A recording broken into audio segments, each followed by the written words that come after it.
स्वागत आहे तुम्हा सर्वांचं परत एकदा माझ्या चॅनेलवर। तर मी आज बनवलेली आहे लसणाची चटणी। ती कशी बनवली आहे ते नक्कीच बघा। तर मी इथे लसूण आहे, हा लसूण ओला आहे, तर ओल्या लसणाची चटणी बनवली मी आज। त्याच्यासाठी मी इथे लसूण सोलून घेतला, त्याच्यानंतर थोडीशी कोथिंबीर कट करून घेतली आणि फोडणीसाठी आपल्याला जिरे लागणार आहेत। तर इथं मी कोथिंबीर कट केली, त्याच्यानंतर मिक्सरच्या भांड्यामध्ये लसूण टाकून घेतला आणि मला लसणाची चटणी जास्त बनवायची होती म्हणून मी लाल तिखट जास्त घेतलेला आहे। तर मोठे 2-3 चमचे भरून मी याच्यामध्ये लाल तिखट टाकलं।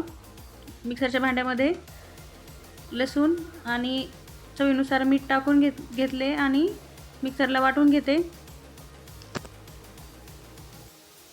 ही चटणी बारीक अशी मिक्सरला वाटून घ्यायची आहे।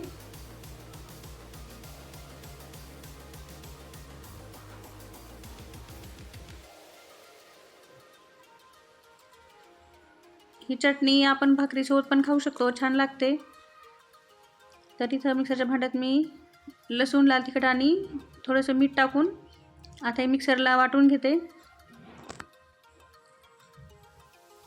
बारीक असं वाटून घ्यायचं आहे आणि वाटून घेतल्यानंतर मिक्सरला मी याला फोडणी देऊन घेते।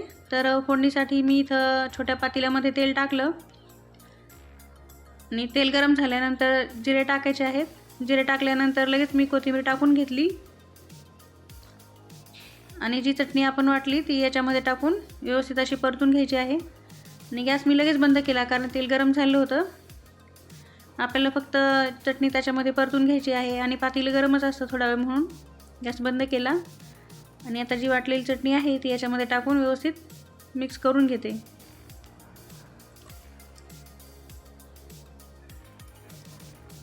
आणि अशाच प्रकारे ओल्या पातीची पण चटणी बनवता येते, लसणाची पात असेल तर। तर आता आपली कोथिंबीर छान अशी तळून झालेली आहे। तर मी याच्यामध्ये जी वाटलेली चटणी होती ती पण टाकून घेते आणि व्यवस्थित मिक्स करून घ्यायचं। या चटणीला जास्त वेळ लागत नाही, झटपट अशी ही तयार होते आणि खायला पण खूप छान लागते। तर इथं आता आपली ही चटणी तयार आहे। व्हिडिओ आवडला असेल तर नक्कीच लाईक करा आणि सबस्क्राईब करा। व्हिडिओ पाहिल्याबद्दल धन्यवाद।